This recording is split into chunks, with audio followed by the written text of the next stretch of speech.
Good morning to all of you. मैं doctor Anshuman Singh, प्रवक्ता शिक्षा शास्त्र, जिला शिक्षा एवं प्रशिक्षण संस्थान मऊ।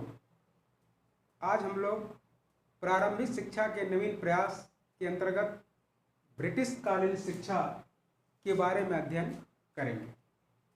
ये जो टॉपिक है ये डीएलएड के छात्रों के साथ साथ जो शिक्षक भर्ती परीक्षा है उसका भी एक बहुत महत्वपूर्ण भाग है।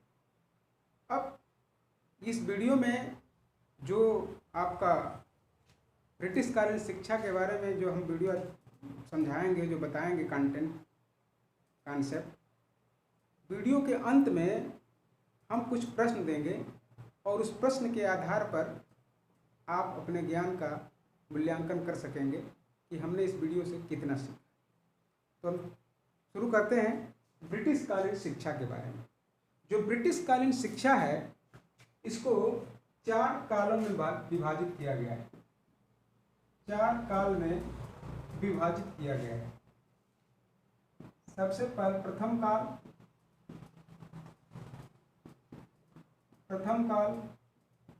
1800 से 1853 तक। जो द्वितीय काल है, द्वितीय काल 1853 से 1900, और जो तृतीय काल है वो 1901 से 1919 तक, और जो चतुर्थ काल है, चतुर्थ काल वो 1920 से 1947 तक। ब्रिटिश कालीन शिक्षा को इन 4 कालों में विभाजित किया गया है। प्रथम काल 1800 ईस्वी से 1853, द्वितीय काल 1853 से 1900, तृतीय काल 1901 से 1919 और चतुर्थ काल 1920 से 1947। जो ब्रिटिश कालीन शिक्षा है, आप जानते हैं कि 1498 में वास्को डिगामा ने भारतीय जलमार्ग की खोज की। परिणाम स्वरूप पुर्तगालियों ने 16वीं शताब्दी में लगभग पुर्तगालियों ने भारत से व्यापार करना शुरू किया और उन्होंने खूब लाभ अर्जित किया। पुर्तगालियों के लाभ से प्रलोभित होकर के यूरोप के अन्य व्यापारियों ने भारत में व्यापार करने के लिए आए, जिसमें फ्रांसीसी हैं, डच हैं, अंग्रेज हैं, पुर्तगाली थे ही। और अपनी इस व्यापारिक प्रतिद्वंदिता में अंग्रेजों ने सबको परास्त करके भारत में एक छत्र साम्राज्य स्थापित कर लिया। आप जानते हैं कि ईस्ट इंडिया कंपनी, जो ब्रिटिश ईस्ट इंडिया कंपनी है, वह भारत में लगभग 1600 ईस्वी में व्यापार करने के लिए आई। उस ईस्ट इंडिया कंपनी का मुख्य उद्देश्य धन कमाना था, शासन करना नहीं था। लेकिन 1757 में प्लासी के युद्ध के बाद बंगाल पे अधिकार और फिर धीरे धीरे संपूर्ण भारतवर्ष पर उसने साम्राज्य स्थापित कर लिया। लेकिन जो ईस्ट इंडिया कंपनी थी वह वास्तव में लगभग 150 वर्षों तक, 1.5 शताब्दी तक विशुद्ध एक व्यापारिक कंपनी थी, विशुद्ध व्यापारिक कंपनी थी, जिसका मुख्य उद्देश्य धन कमाना था, शासन करना नहीं था। वो तो परिस्थिति बस शासिका बन गई। अब चूंकि जो ईस्ट इंडिया कंपनी थी, वे लोग भारतीयों की जो भाषा है, जो भारत के लोग हैं, वो उनकी भाषा को नहीं समझ पाते थे, और ईस्ट इंडिया कंपनी के लोग भारतीयों की भाषा नहीं समझ पाते थे। अब दूसरी बात कि वो लोग भारतीय भाषा को सीखना भी नहीं चाहते थे, क्योंकि वे यहाँ की भाषा को निकृष्ट समझते थे और अपनी भाषा को उच्च समझते थे। तो अपने कंपनी के कार्यों को चलाने में उनको दिक्कत होने लगी, और अपनी इस स्वार्थ की पूर्ति करने के लिए इन्होंने भारतीयों को शिक्षा देना जरूरी समझा। कंपनी के कार्यों को चलाने के लिए, उनका उद्देश्य अपने कंपनी के कार्यों को चलाना था, शिक्षित करना उद्देश्य नहीं था। और इसके लिए इन्होंने ईसाई मिशनरियों की सहायता ली, क्योंकि जब ये लोग व्यापार करने आए तो जो ईसाई मिशनरियाँ आई थी वो उस समय भारत में ईसाई धर्म का प्रचार प्रसार का कार्य भी कर रही थी, और उनको भी ये महसूस हो रहा था कि यदि शिक्षा अपनी जो शिक्षा है, पाश्चात्य शिक्षा अगर दे दी जाए तो ईसाई धर्म को प्रचार प्रसार करने में सहायता मिली। तो ईसाई मिशनरियों ने, क्योंकि ईस्ट इंडिया कंपनी ने ईसाई मिशनरियों की सहायता ली, ईसाई मिशनरियों ने अपने ईसाई धर्म के प्रचार प्रसार करने के लिए देश में विद्यालय खोले, पाश्चात्य विद्यालय। इसीलिए भारत में आधुनिक शिक्षा का या पाश्चात्य शिक्षा का श्री गणेश करने का श्रेय, यानी प्रारंभ करने का श्रेय, या पाश्चात्य शिक्षा का प्रवर्तक ईसाई मिशनरियों को माना जाता है। ये पॉइंट पहले नोट करेंगे कि भारत में पाश्चात्य शिक्षा, भारत में पाश्चात्य शिक्षा, भारत में पाश्चात्य शिक्षा प्रारंभ करने का श्रेय ईसाई मिशनरियों को जाता है। ईसाई मिशनरियों को जाता है। ईसाई मिशनरियों को जाता है। पहला पॉइंट। अब ये जो ईसाई मिशनरी थे, इन्होंने सबसे पहले बंगाल को अपना केंद्र बनाया, और बंगाल में श्रीराम नामक एक स्थान पर 3 मिशनरी थे, विलियम कैरी, विलियम वार्ड और मार्श, जो ईसाई धर्म के प्रचार प्रसार में तन मन धन से लगे हुए थे, बहुत प्रयासरत थे। और ये जो 3 मिशनरी थे, इनको श्रीराम त्रिमूर्ति के नाम से जाना जाता है। श्रीराम त्रिमूर्ति के नाम से जाना जाता है। ये जो आपके बंगाल को इन लोगों ने केंद्र बनाया, बंगाल को केंद्र बनाया, और यहाँ पर जो 3 मिशनरी थे, विलियम कैरी,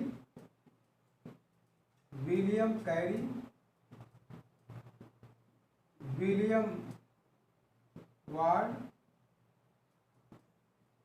और मार्श मैन, जिनको हम श्रीराम त्रिमूर्ति के नाम से चर्चित। बंगाल में श्रीराम स्थान पर ये ईसाई धर्म के प्रचार प्रसार के लिए एकदम प्रयासरत थे। ये लोग हिंदू धर्म को मिथ्या कहते थे, आडंबर बताया। मुसलमानों के जो मोहम्मद साहब पैगंबर थे, उनको झूठा पैगंबर कहा, और इनके द्वारा हिंदू धर्म और मुस्लिम धर्म के विरोध के कारण हिंदू और मुसलमानों ने इनका काफ़ी विरोध किया। जब ये विरोध किया तो तत्कालीन गवर्नर जनरल लॉर्ड मिंटो ने इन मिशनरियों के ईसाई धर्म के प्रचार प्रसार पर रोक लगा दी। और जब उन्होंने रोक लगा दी तो इसका परिणाम ये हुआ कि इंग्लैंड में आंदोलन शुरू हो गया। आंदोलन ये शुरू हो गया कि हमें भारत में ईसाई धर्म के प्रचार प्रसार की स्वतंत्रता दी जाए, और उस स्वतंत्रता दी जाने के लिए वहाँ इंग्लैंड में आंदोलन शुरू हो गया। और उस आंदोलन का जो प्रमुख था वो था चार्ल्स ग्रांट।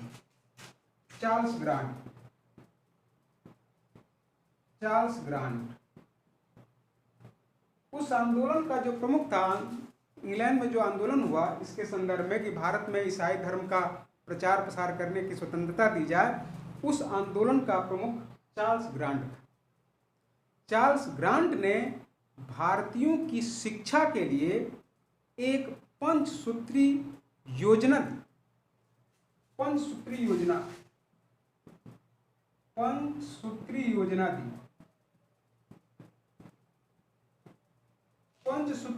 दी। और वो पंचसूत्री योजना क्या थी? पहला ये था कि भारत में विद्यालयों की स्थापना।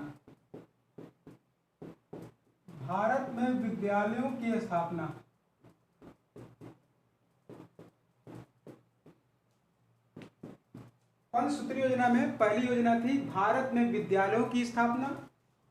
दूसरी थी अंग्रेजी माध्यम से शिक्षा।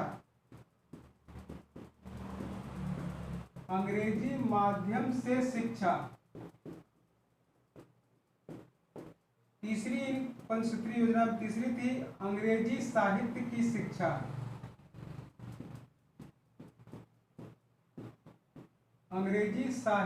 शिक्षा। और चौथी थी पाश्चात्य ज्ञान व विज्ञान का प्रसार। पाश्चात्य ज्ञान व विज्ञान का प्रसार। और पांचवी बात थी ईसाई धर्म का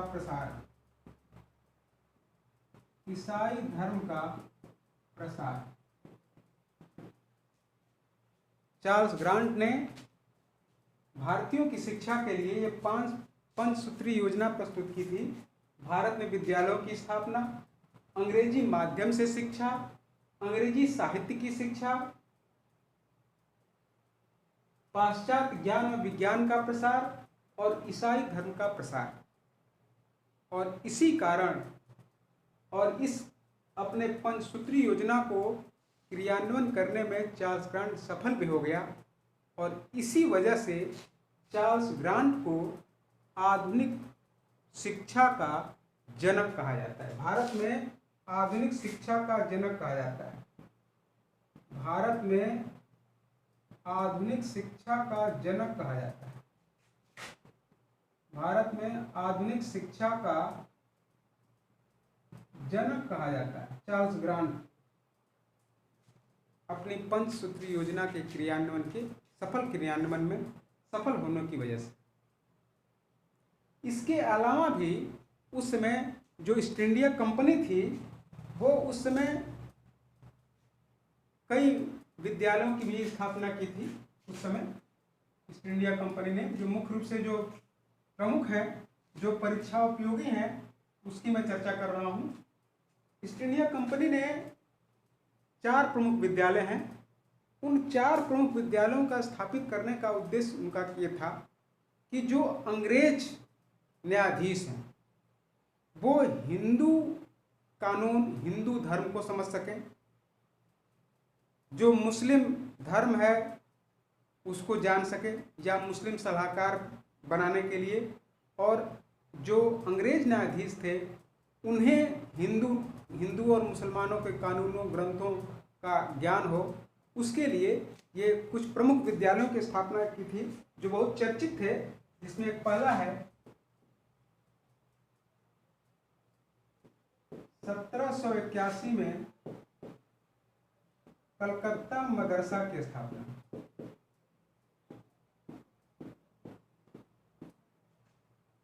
1781 में कलकत्ता मदरसा की स्थापना उन्होंने की। और ये जो 1781 में कलकत्ता मदरसा है, इसकी स्थापना तत्कालीन गवर्नर जनरल वारेन हेस्टिंग्स ने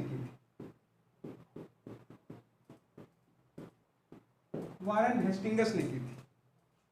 दूसरा महत्वपूर्ण था, ये जो कलकत्ता मदरसा है जिसकी स्थापना तत्कालीन गवर्नर जनरल वारेन हेस्टिंग्स ने की थी, इनका मुख्य उद्देश्य था कि जो मुस्लिम अंग्रेज न्यायाधीशों के लिए मुस्लिम सलाहकार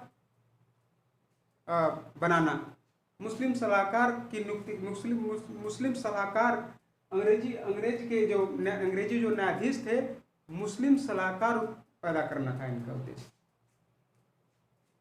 फिर 1791 में बनारस संस्कृत कॉलेज की स्थापना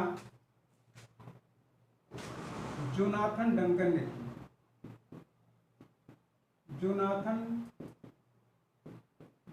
ने की। बनारस संस्कृत कॉलेज की स्थापना का भी जो उद्देश्य था वो अंग्रेज न्यायाधीशों के लिए हिंदू सलाहकार बनाना था, हिंदू सलाहकार।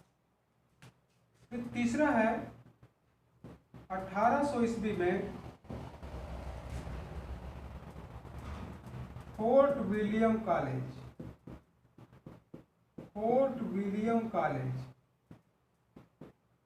ये जो फोर्ट विलियम कॉलेज है इसकी स्थापना कलकत्ता में की गई थी, कलकत्ता में, और इसकी स्थापना लॉर्ड वेलेस्ली ने की। लॉर्ड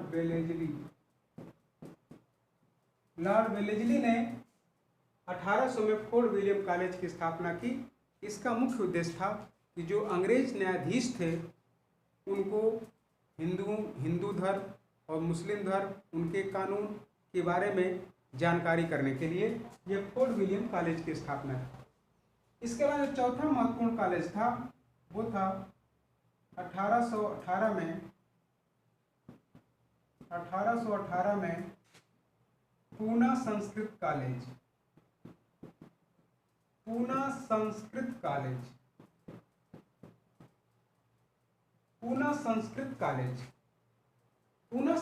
कॉलेज की स्थापना एल्फिस्टन ने की।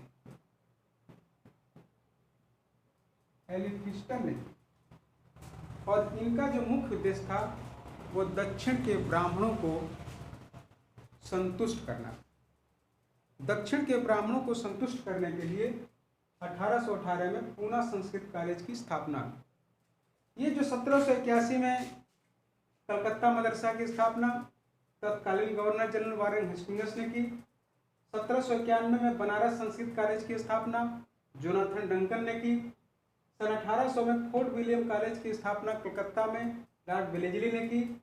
और 1818 में पूना संस्कृत कॉलेज की स्थापना एल्फिस्टन ने की। और इसका अपना एक उद्देश्य था उनका, हिंदुओं को संतुष्ट करना, मुसलमानों को संतुष्ट करना, और ये हिंदू सलाहकार पैदा करना, मुस्लिम सलाहकार पैदा करना, और हिंदू और मुसलमानों को के धर्म ग्रंथों को जानने के लिए। ये तो जो ईस्ट इंडिया कंपनी के कुछ के द्वारा ये प्रयास किए गए थे। इसके अलावा जो चार्ल्स ग्रांट थे वो भारतीयों की शिक्षा के लिए काफी प्रयासरत थे, और उन्होंने जब भारत में कंपनी के शासन करने से संबंधित जो आज्ञा पत्र का नवीनीकरण की बात आई 1813 में, तो उसमें धारा 43 को जोड़ने में सफल हो गए, उनके काफी सफल हो गए। और जो 1813 की धारा, जो चार्टर एक्ट 1813 जो चार्टर एक्ट है, जिसमें सबसे पहली बार भारत में शिक्षा के संदर्भ में एक व्यवस्थित प्रयास, एक जिम्मेदारी दी गई, कंपनी को जिम्मेदारी दी गई। यानी कंपनी को भारतीय शिक्षा के लिए कुछ करने के लिए एक धारा 43 जोड़ा गया।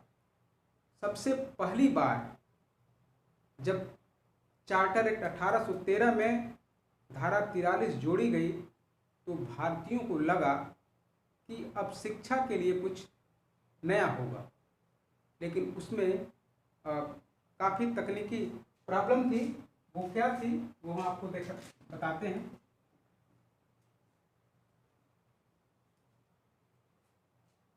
जो चार्ल्स ग्रांट ने जो चार्टर एक्ट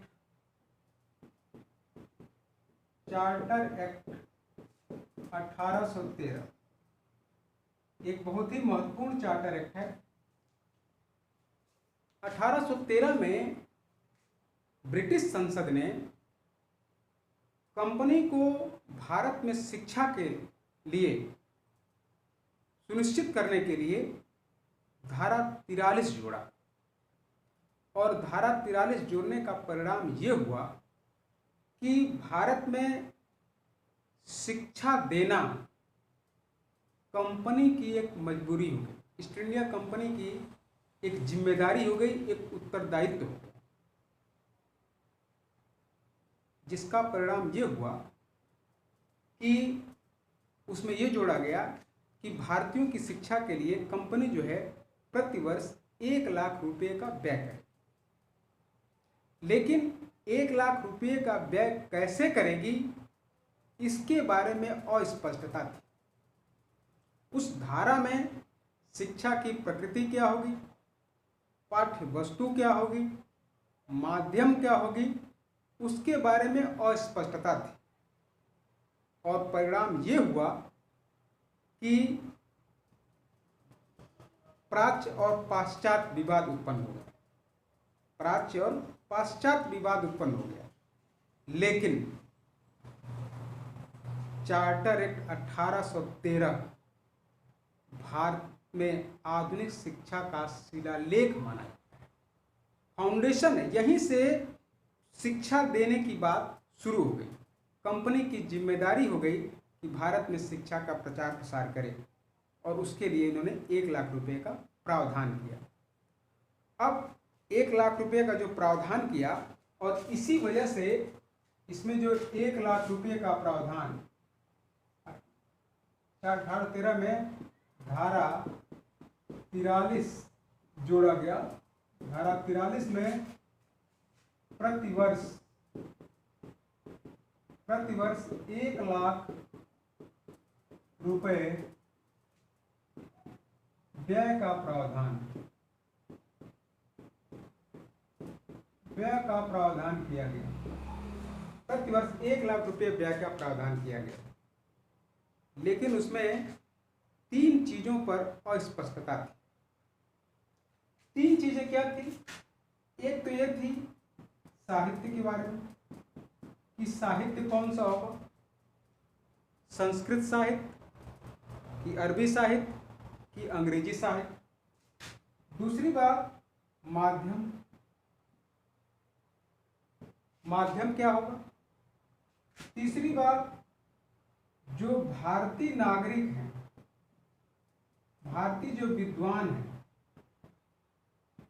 भारतीय विद्वान नागरिक से क्या तात्पर्य है,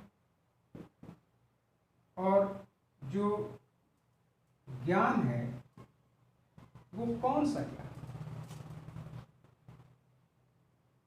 कौन सा ज्ञान का मतलब कि यहाँ की जो भारतीय संस्कृति है, जो मुस्लिम साहित्य है या हिंदी साहित्य है, उसका ज्ञान कि पाश्चात्य ज्ञान।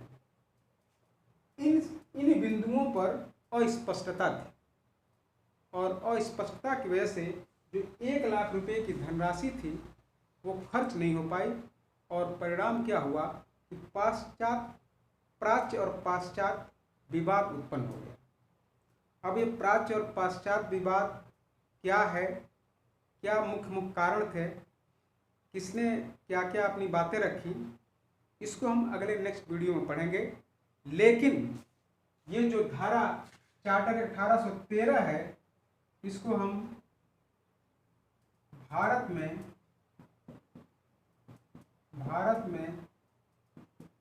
आधुनिक शिक्षा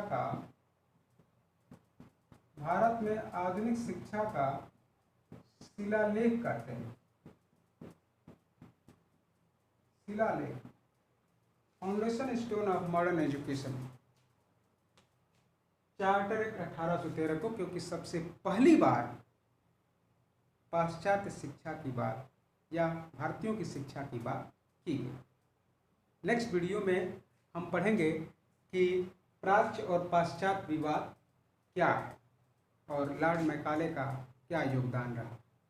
अब जो हमने आपको अब तक जो बताया उससे संबंधित कुछ प्रश्न हैं जो आप इसके आधार पर अपने आप चेक करेंगे कि हमने इस वीडियो में कितना सीखा। प्रश्न कौन कौन से हैं आप नोट करेंगे। पहला, टेस्ट, ब्रिटिशकालीन शिक्षा को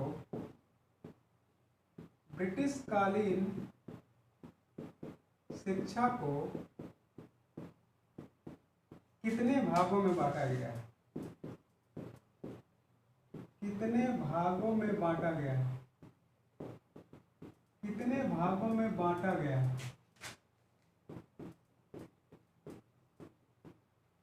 पहला प्रश्न। दूसरा प्रश्न, ईसाई मिशनरियों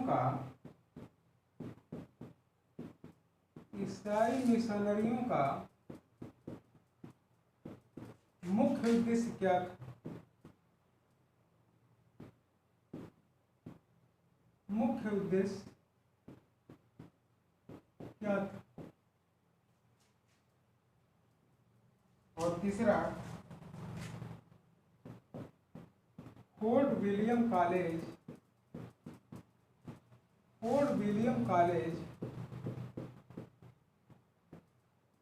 की स्थापना किस नगर में हुई? किस नगर में हुई थी? और चौथी बात, पूना संस्कृत कॉलेज की स्थापना कब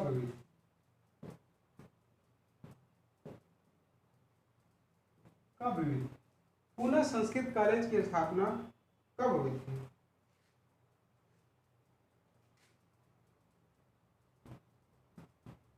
श्री राम त्रिमूर्ति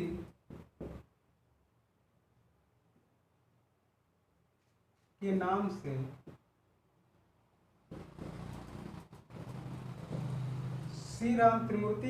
से कौन प्रसिद्ध था?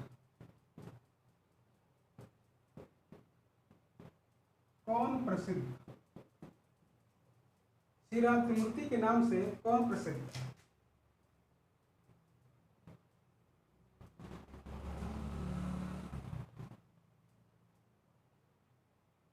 और नेक्स्ट, आधुनिक शिक्षा का भारत में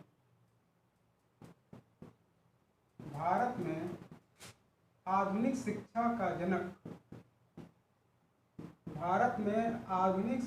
का जनक किसे माना जाता है?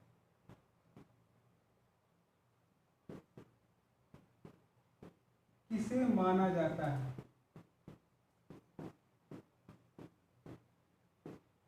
भारत में आधुनिक शिक्षा का जनक किसे माना जाता है? पंचसूत्री योजना क्या थी? पंचसूत्री योजना क्या थी? 8वां क्वेश्चन,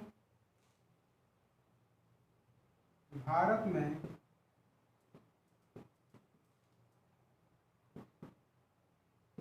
आधुनिक शिक्षा का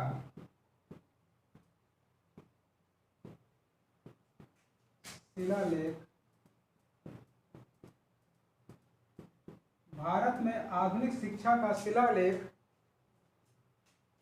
किसे माना जाता है या किस चार्टर एक्ट को माना जाता है? भारत में आधुनिक शिक्षा का शिलालेख किस चार्टर एक्ट को माना जाता है? है 8 हो गया। 9वां क्वेश्चन,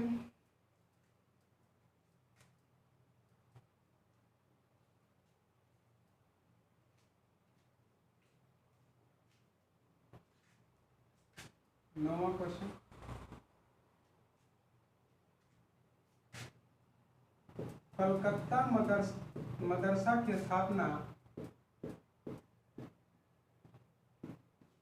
की स्थापना किसने की? किसने की? कलकत्ता मदरसा की स्थापना किसने की थी? और 10वां,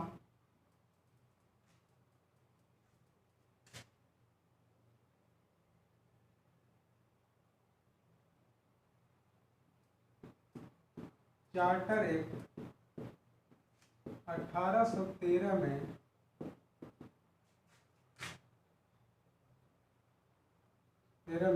भारत में शिक्षा पर 1 लाख रुपए, सॉरी, 4/18/13 में भारत में